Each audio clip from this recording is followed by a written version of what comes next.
Hello, everybody. Welcome to another Life Stream History podcast. And today I'm joined by Professor James Edwards. Today's discussion is based on his book titled The Hebrew Gospel and the Development of the Synoptic Tradition. It's good to have you back on the show, James. Thank you. Nice to be back. Thanks for the invitation. Of course, thank you for coming back on. For those that may not have seen your prior appearances on the show, could you introduce to everyone or remind everybody what the Hebrew Gospel exactly is? No, I'm happy to do that. And I think that's a necessary thing to do because the Hebrew Gospel is simply unknown and very seldomly mentioned in biblical criticism. One of the reasons for this is that we have lost track of really the history of the discipline. If you go back to the 19th century in the 1800s, there was a tremendous interest in following through what the early church fathers, Eusebius especially, but not limited to him, said about the formation of the gospel traditions. When you do that, you discover a much wider aperture, a much greater exposure to the problem than you do when you just look at it, say, through the Q hypothesis or through other hypotheses that have developed in the 20th century. In my book, I have traced down about 50 or even more references to the Hebrew Gospel that come from 24 different church fathers and early church sources. These range from Papias, the earliest, to Nicephorus in the 9th century BC. So they go for 800 years.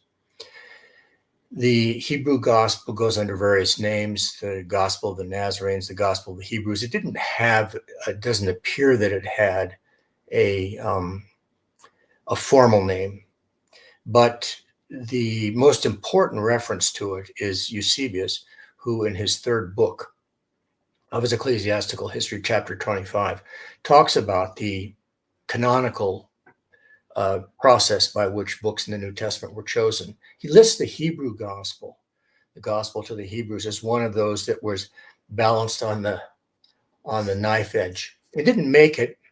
It was one of 4 or 5. Some Revelation did, James did, Hebrew Gospel didn't. But the interesting thing about Eusebius is that he has a very high view of it, and I found no place in the early church fathers where the Hebrew Gospel was ever referred to pejoratively. They didn't seem to be terribly upset that it wasn't included in the canon. They understood that, but they certainly didn't want to denigrate it by saying it was unworthy of being in the canon. And in my commentary on the Gospel of Luke, as well as the book that Jacob has referred to, I undertake a pretty thorough historical review of the history of it, the contents in it, the church fathers who attest to it, what we know about it, what we don't know about it, and find that this is a very plausible source for the synoptic problem, especially with the Gospel of Luke. And I'll close just with this one note that it's my view that the Gospel of Luke utilizes the Hebrew Gospel in roughly the 50% of the Gospel of Luke that is not paralleled or repeated in either Mark or in Matthew. In those sections of Luke where he is not following Mark or Matthew, where I see evidence of the Hebrew Gospel, his Greek increases greatly in Hebrew flavor. Discuss the dozen ways that we sense that in the Gospel of Luke, which suggests to me that he is relying upon the Hebrew Gospel as a source, important source, especially in his long travel narrative between chapters 9 and 18, which has no parallel with Matthew or Luke, that this is largely indebted to the Hebrew Gospel. So I think it's an exciting topic. We don't possess a copy of the Hebrew Gospel. I talk about reasons why that might be in my book, but that doesn't mean that there wasn't one. Martin Hengel makes the suggestion that as many as 80% of the original documents have been lost in history. So it's no surprise if the Hebrew Gospel was either suppressed, lost, or both. Hope that's a fair and not an overwhelming, but a helpful introduction to the topic for today. Oh, I thought it was. Thank you. I want to show everyone this slide real quick. This is from a PowerPoint presentation I made 2 years ago when I first had you on. This is a list of references based on the references you give in the book. Does it give everybody a good idea of how many church fathers we're talking about here that reference the Hebrew Gospel? Did you want to expand? You were about to say something. Go ahead. Well, I appreciate you doing this because it's very impressive. It's one thing to say that 24 church fathers mention it. It's another thing to actually see their names. I would simply add that some of these people are closer to the first century than others, obviously. Some of them quote the Hebrew Gospel only once or twice in passing. Others quote it a lot, and no father quotes it any more than Jerome. I think there's between 25 and 30 different references to the Hebrew Gospel in Jerome. And I have a high regard for Jerome as a historian. I know that he's not always appreciated for his personality characteristics, but as a biblical historian, his knowledge of languages, he and Ephraim, the only two early church fathers, Origen as well, who know Hebrew, for example, they're prodigious, and so he becomes a very important source. Others are also in this group. Ignatius, Irenaeus, and especially Eusebius of Caesarea.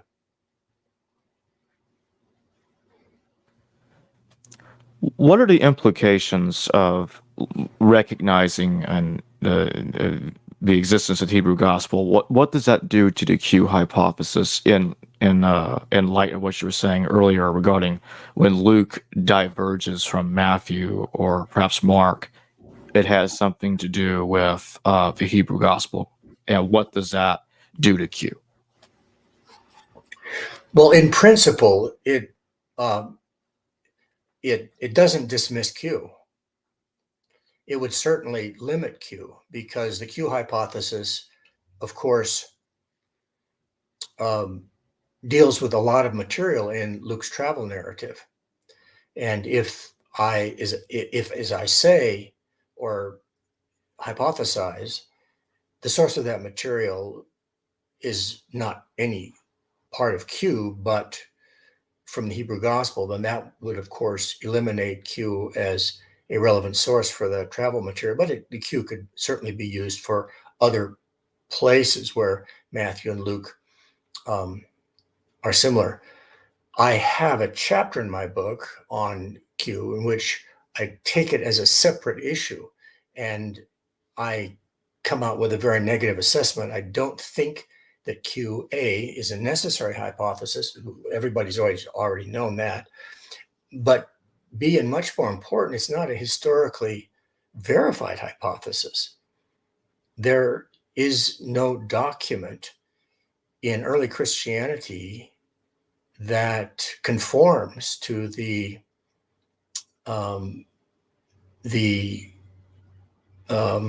characteristics of Q as it is presented and represented by the Q scholars.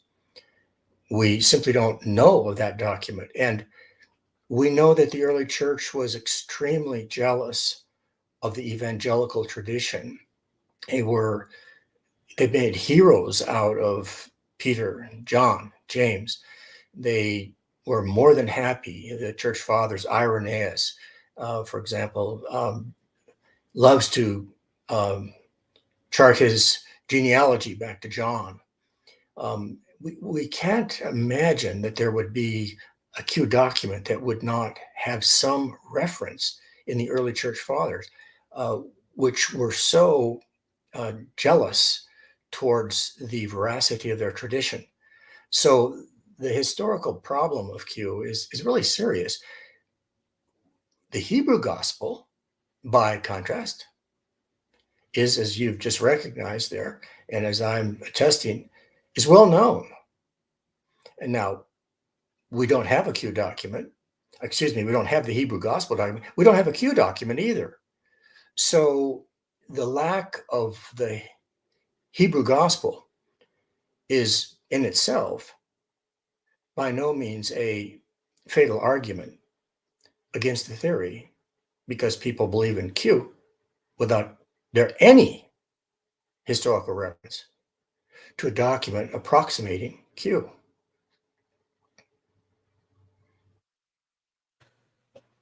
Could you provide a couple of examples to the audience of when Luke appears to be using the Hebrew gospel, and thereby diverging from Mark and Matthew?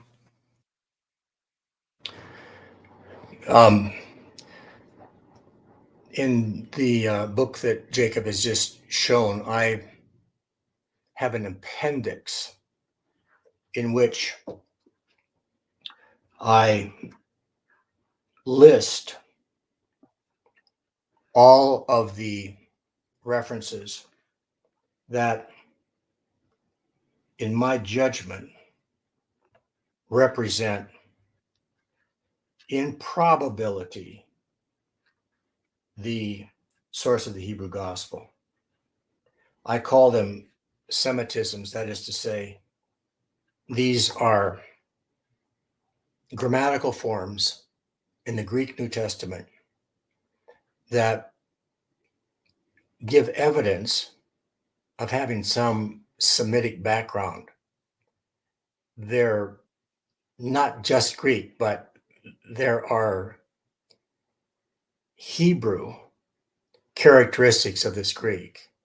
It's not too surprising, of course, because the early church comes from Israel, and most of the early writers and early Christians in the New Testament are Jews before they're Gentiles. Luke may have been a Jew, he's probably a Gentile, but it's very hard to know. This appendix goes from page 294 to 332. It lists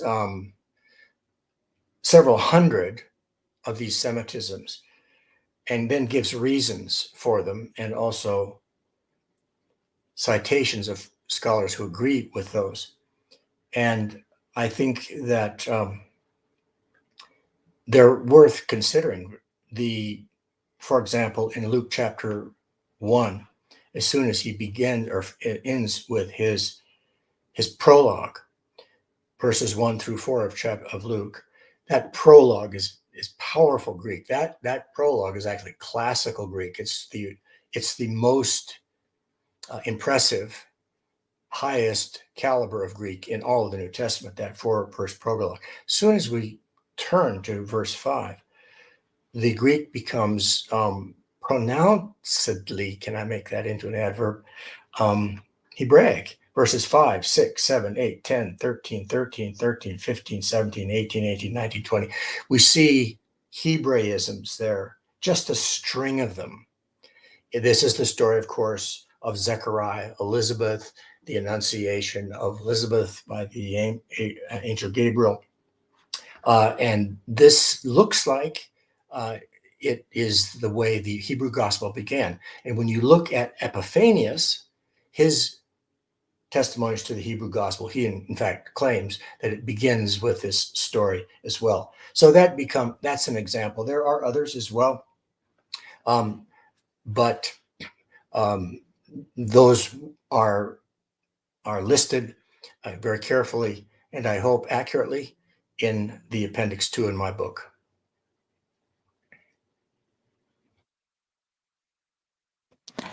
So I want to pull up this slide real quick.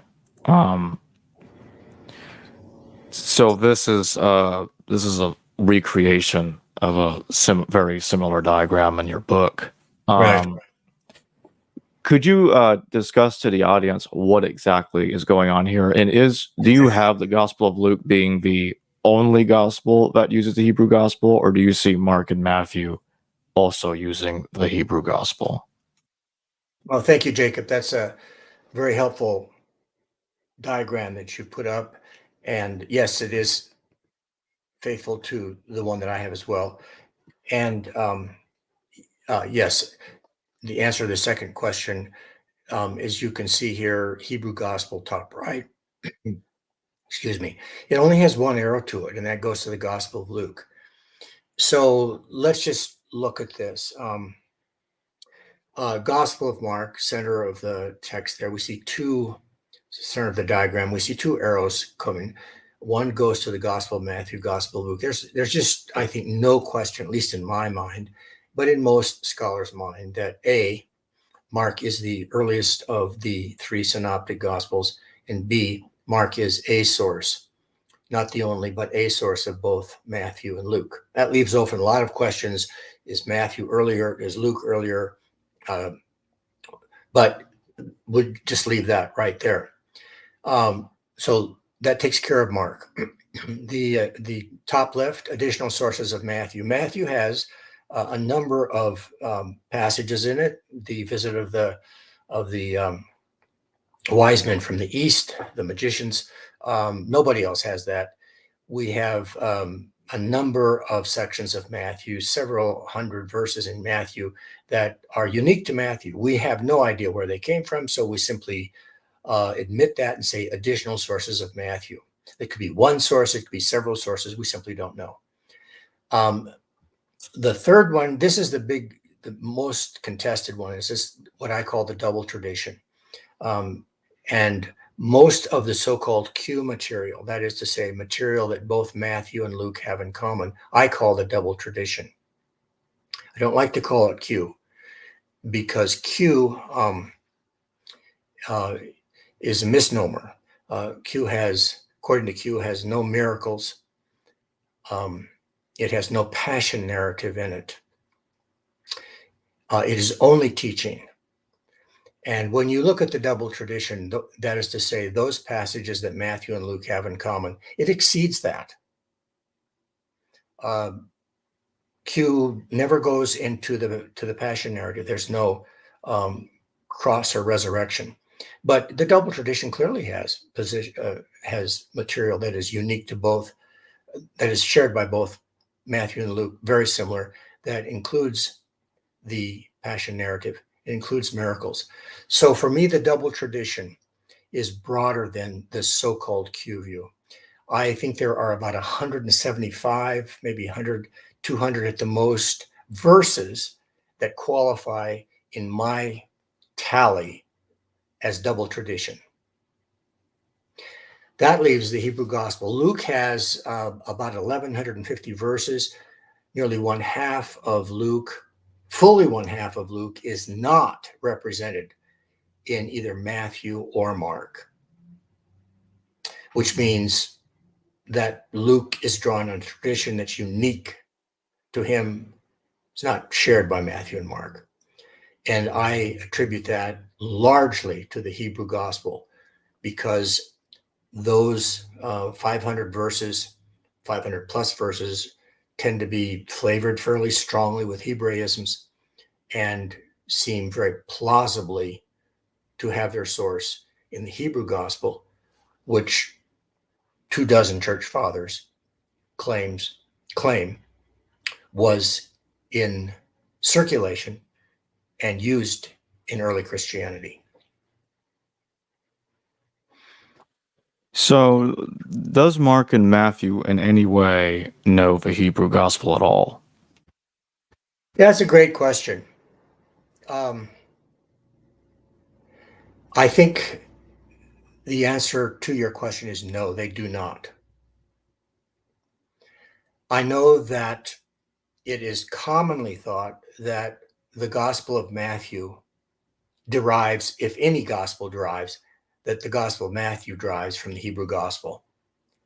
That's almost certainly not the case, for two reasons. Number one, the Gospel of Matthew is an extremely Greek gospel. It does not have the Hebraisms that Luke does. It's beautifully Greek. I think it comes at the end of the synoptic tradition. It's just the most beautifully formed. It starts with these two introductory chapters. It has the two concluding chapters of the crucifixion. It has 5 central divisions in between. Each one is divided 3 ways, with teaching, narrative teaching, and the summary. And when Jesus had completed all these things, it is a magisterial gospel. It comes at the end of the tradition. Traditions don't begin that way. This is the way they end, after they have been used in liturgy, in education, in mission. And Matthew's a perfect example of this. But it's not Hebrew.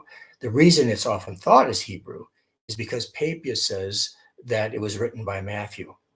And it very well could have been, but it's not the Matthew who's the author of the Gospel of Matthew. Remember that in Jewish names, in the ancient world, in the Jewish world, Simon is the most frequent male name, but Matthew, I think, is the 3rd most frequent. So there's lots of Matthews. We see 3 Matthews in the New Testament itself. Judas is replaced by a disciple by the name of Matthew or Matthias. So this is a common name. There were more than one Matthew in the early church. The Gospel of Matthew in our canon is not Hebraic. Luke is. So I think that Matthew can safely and fairly, not punitively, but fairly be eliminated as having had a Hebrew source as its origin. We got a super chat question from my fishnet tie. Thank you for your super chat. Does the Hebrew gospel have the birth and genealogy references? No, it doesn't. Good question. It doesn't. Luke, Matthew have them, but it does not have the birth or the genealogies. What exactly does the Hebrew gospel contain? Is it just sayings of Jesus, kind of like Q is supposed to be, or is it more than just that? No, it's not just sayings. It's narrative as well. Epiphanius is one of the most important. Epiphanius has a very negative view of the Hebrew gospel. He I don't know how, I want to be careful here. By the time Epiphanius writes in the 4th century, late 3rd century, the rift between Jews and Christians has become deep and wide. And you sense that when you read Epiphanius. His charitability toward Jewish sources is not great. And so he sees this Hebrew gospel as having come from this Jewish sect, the Ebionites, that failed to join the larger Gentile Christian movement. They were the ones who did not, these are the descendants of those resistors at the Council of Jerusalem who did not accept the conclusions of the Council of Jerusalem, that is, that the gospel includes Gentiles, the Ebionites, and Epiphanius is he's inflicted by that. He's very bothered that these Jewish people are carrying on a tradition that has not been approved, and it has not been validated by the church apostles. And yet he really gives us a lot of information, although it's in a fairly hostile form, about the Hebrew gospel and its narrative, as well as didactic teaching. Miracles, yeah. The baptism of Jesus is a big part of it. It's a huge part of the Hebrew gospel, as is the resurrection.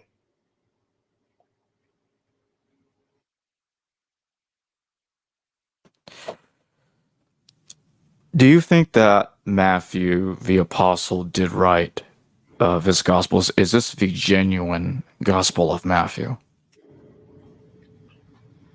Uh, is the Hebrew gospel the genuine gospel of Matthew? Is that the question? Yes.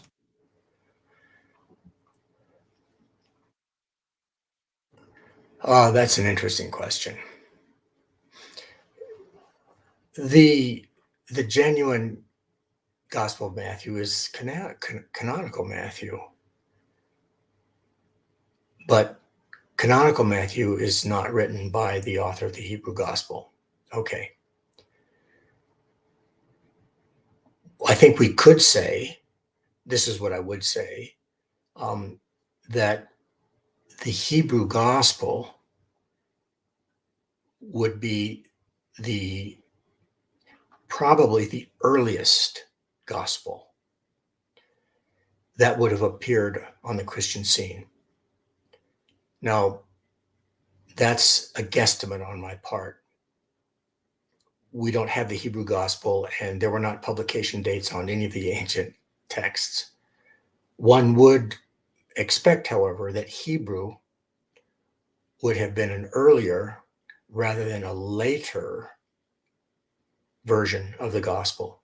And that's why I suspect that the Hebrew gospel was the earliest. Because it was written in Hebrew rather than Greek, may also have been the reason that it was bypassed. Because by the time the canon is being formed and the Christian mission is utilizing scriptures in the kerygma in its missionary activities, it's doing so in Greek. It's not doing so in Hebrew. And in fact, it is trying to move beyond Hebrew because the Jewish opponents are still a serious problem to deal with. Hence, the Hebrew gospel, by its association with Hebrew and Jews, is not in a position, or it's not in a pole position to survive in the early Christian tradition. And it didn't. When exactly would you date the Hebrew gospel? I think Mark is written in the late 60s. I think the Gospel of Mark is written up slightly before or slightly after the fall of Jerusalem in 66. Put Luke in the 70s. I would put Matthew in the 80s. He's the completion of the synoptic tradition, I think. I think the Hebrew gospel could have been and probably was written before Mark. How much before, I don't know.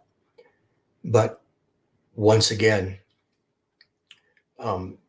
for a document, a Christian document, to be presented in Hebrew, given the history of Judaism and Christianity in the latter half of the first century, you're going to place that document earlier rather than later.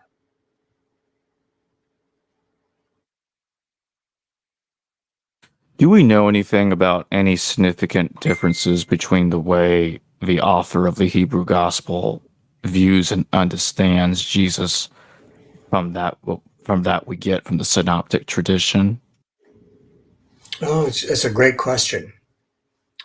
Um, and the answer is no, I don't. And I think if there were, that if there were significant differences with the gospel tradition that prevailed in the early church, that's why I want to preface this statement. If there were significant differences, either differences or omissions in the Hebrew gospel, I cannot conceive that 24 church fathers would have quoted from it and spoken as positively of it, especially Jerome, as they do. But once again, if you read that, it's really worth all of you who are watching, who are interested in this question, it's very much worth reaching up on your shelf and getting out, pulling down Eusebius's History of Early Christianity. Go to the third book, 25th chapter. It's a fairly long chapter, which he goes through the three different categories of early Christian texts. They're still being debated in Eusebius' time. They haven't been decided, and Eusebius finds himself very careful. He has a group of texts that are clearly have been accepted for a long time. He lists them, and there's about 22 of the books: Matthew, Mark, Luke, John, Acts, the Pauline epistles. He's not sure about James. He's not sure about Hebrews. He's not at all pleased about Revelation. He's not sure about Second Peter, several. And then he has a group of books that are obviously rejected. They've never been considered. Gospel of Thomas, so forth and so on. Then he has this group that's on the balance. It's on the knife edge, and they're just balanced. And again, they're James, Hebrews, Revelation, Second Peter, Didache, Hebrew Gospel, Epistle of Diognetus, and so forth. And he's very careful about, because these haven't been decided when he's writing, not to make a decision that would go against, that would be premature. But he clearly speaks of the Hebrew gospel, not only there, but in other parts of the ecclesiastical history, as a very reputable source. Didn't make the cut, but that doesn't mean it was not valuable.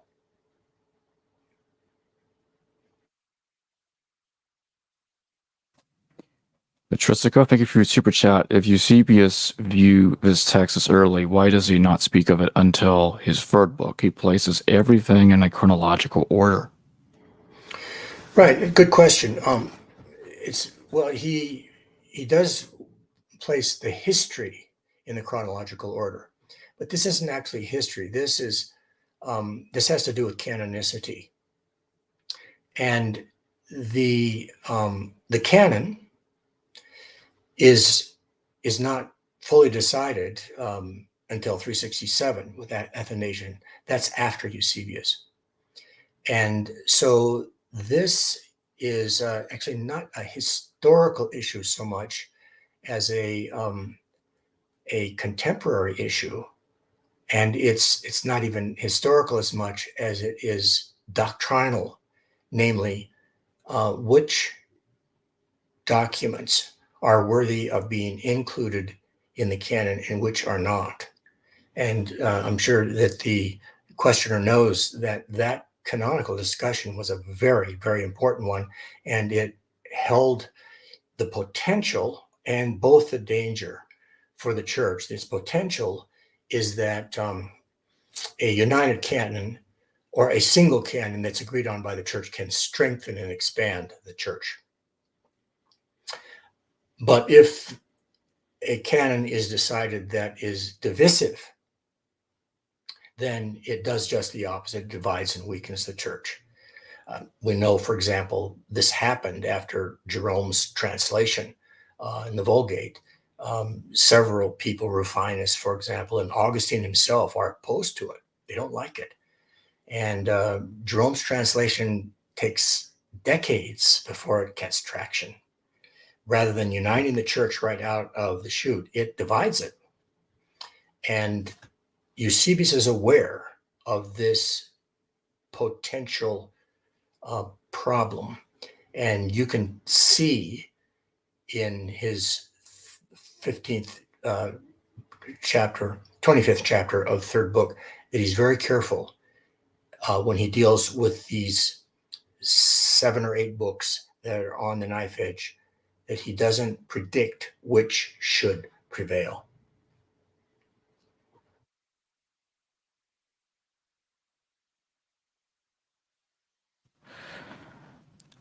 Is there any inconsistency in any in any of the reports that we have about the Hebrew gospel, or are the reports across all these several sources attesting to it consistent?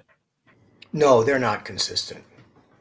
Um, I've already alluded to the fact that Epiphanius is denigrating towards it. He sees it as an Ebionite document. And for him, the Ebionites are heretics. And so he doesn't want to give them a place at the table. Jerome doesn't feel that way at all. Jerome is pleased to reference it. And he references it, as he does other historical sources, as a source that's worthy of being considered positively for the purpose of the argument he's making.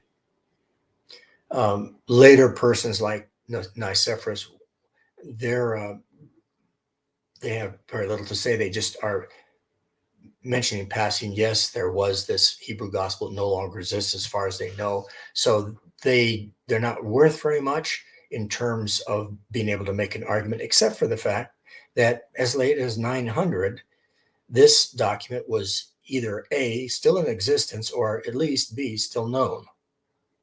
If it wasn't in existence, then the tradition of it was. So that's fairly significant. It's worthy of being recalled, especially since it was really recovered in the 18th century, especially by German scholars, but has been not recalled in English speaking and in particular American scholarship in the 20th century.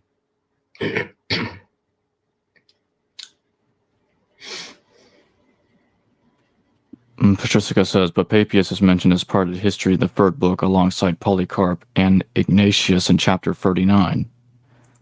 So too are the Ebionites. Mm-hmm.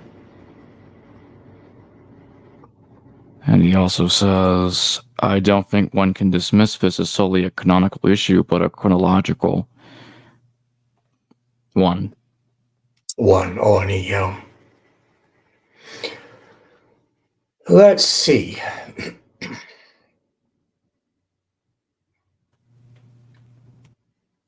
I want to get the spirit of this question. The spirit of the question is that, or the assumption of the question is that Eusebius writes a chronological history, that the Hebrew gospel doesn't play a major role until book 3, chapter 25. Am I right on those? I'll pull up the So questions again. what then is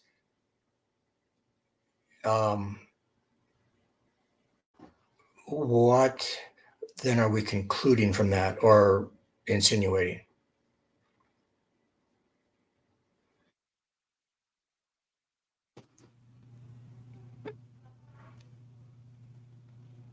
Maybe he can elaborate. It looks like, from what I can tell here, his question is, oh, here it is. He put this here. If Papias is writing a chronological history, why is the Gospel to Hebrews not mentioned until so late? He says, I mean Eusebius.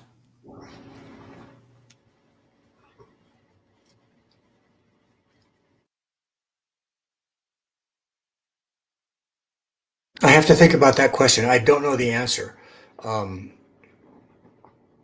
I don't know what answer to give at this point.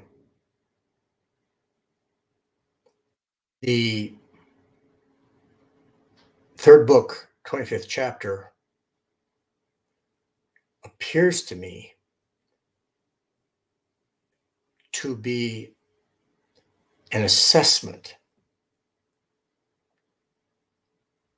of Eusebius at his point in time on the state of the canon,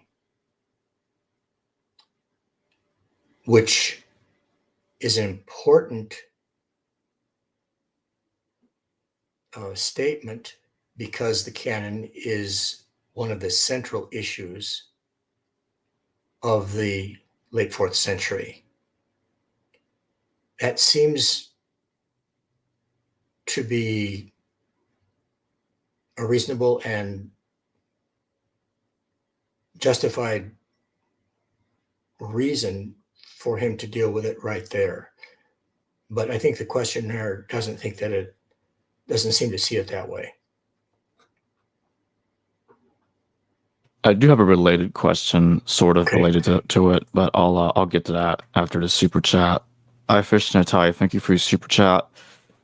You mentioned Papias. He was supposed to have known Ariston, who was a contemporary of Jesus and who may have contributed to the long ending of Mark.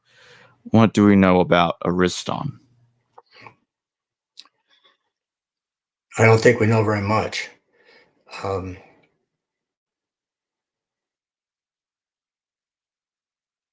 And I don't know enough to be able to make a comment on that, except to say that, and this is to return to a point I made earlier, these 2nd century fathers, late first, but most of them are 2nd century, they're very jealous to secure their veracity, their acceptance, their position in the church, because they stand in harmony, sometimes in personal friendship, or at least within their genealogy of those friendship, with the leading figures, these trophies of the church, Peter, especially John. Paul isn't mentioned as much. Paul's star doesn't rise really until later. He's not one of the super apostles for the 2nd century church, but Papias, Ignatius, Justin, they all really want to be sure that everyone knows that their genealogy is a clean one with the early church. And so they mention people. Ariston is one of them that we know very little about. And I'm not sure we can say too much more than that.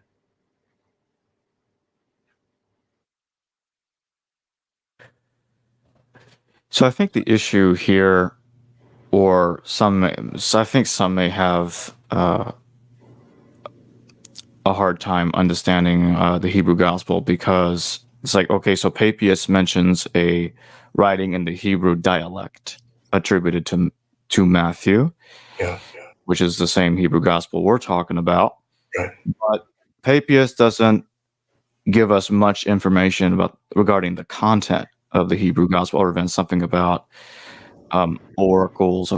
It's a logia of Jesus written in the Hebrew tongue, and we get more elaborate statements about what's in it from much later sources. So some might say that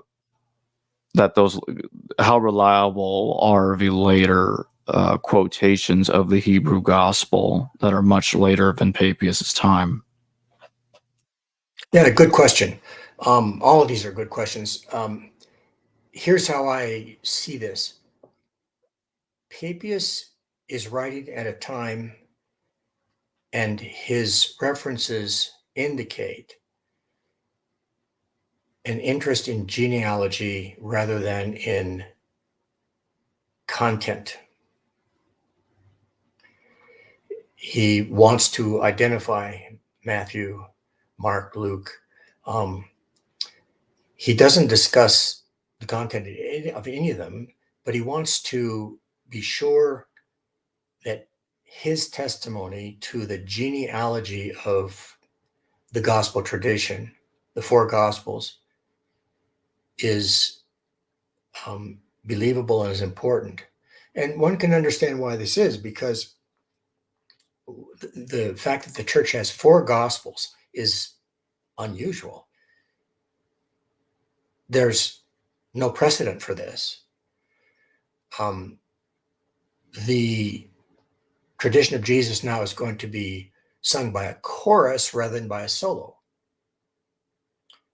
And so a person like Papias is aware of this, and wants to be able to say that, true, this is unprecedented, it's unusual, but the sources behind these gospels are approved by the church.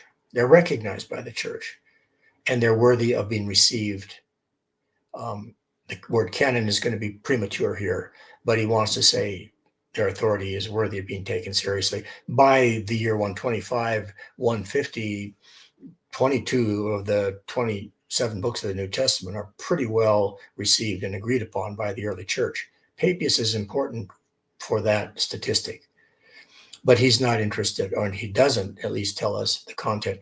It's the later references, especially people like Jerome and Eusebius, that give us quotations from the Hebrew gospel and start talking about the substance of these gospels. Would you regard the Hebrew gospel as basically being an independent source for the historical Jesus, independent of Mark? Since Matthew and Luke rely on Mark, would that thereby make the Hebrew gospel of Mark two independent sources for the historical Jesus? It would. A very good question. And the assumption is exactly right. Yes. The fact that Luke, who we think of Luke as a historian, we also recognize the literary quality of Luke's gospel to be on the high end rather than the low end. We realize that the historical perspective of Luke, he sets the gospel in world history. He's the only gospel writer to mention Caesars. He mentions 5 of them. He's got this larger canvas on which he's writing. He's dealing with the rich, the wealthy, the politically secure. He's also dealing with women, the outcast, the poor, Samaritans. He's just got a much fuller canvas than Mark or even John or Matthew. And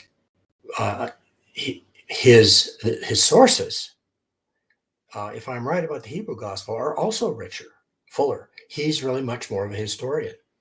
And he sees in this Hebrew gospel this early testimony to Jesus. And rather than overriding him with his very good Greek, he includes the Hebrew gospel in a basic translation, but not nearly as felicitous and as well manicured as his own Greek. And I don't think he does that unintentionally. He wants us to know that he's being a good historian here in not making an original source more felicitous than it is, but it's a source that he believes to be historically important to the gospel of Jesus Christ. What then does the Hebrew gospel tell us about Jesus? Right. Well, it begins with Herod the Great, and it ends with a resurrection.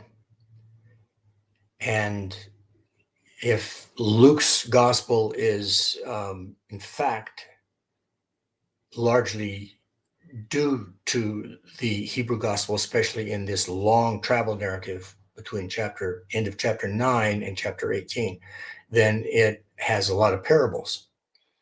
And it has this concept in it that Jesus's final revelation of his messianic significance doesn't just happen anywhere, and not in Galilee, but it must happen in Jerusalem.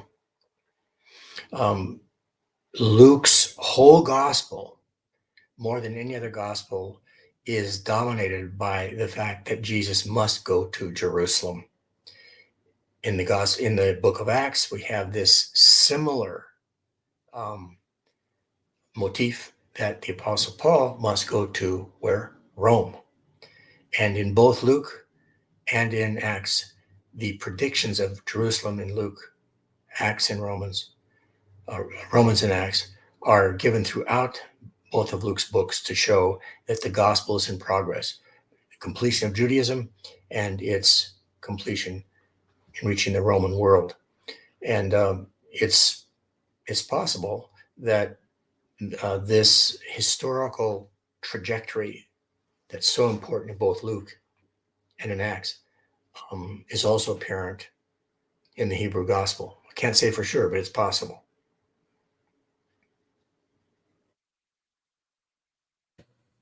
Did the Hebrew gospel have access to other texts, or do you think it was just written by someone that knew Jesus and therefore it had no need of sources? It was written by someone that personally knew the historical Jesus. Another very good question. It's very difficult from snippets to answer that question with any degree of certainty, or any answer, I should put it this way, other than a guess or an intuition is probably just that. We simply don't know because we don't have long enough sections for it.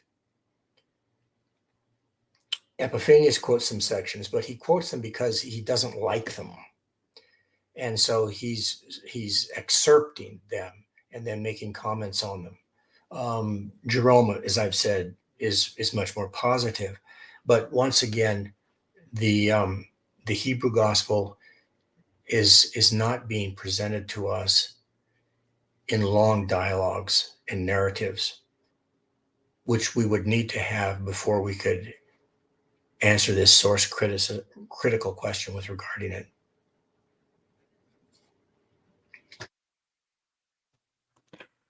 Well, thank you for joining me today, James Edwards.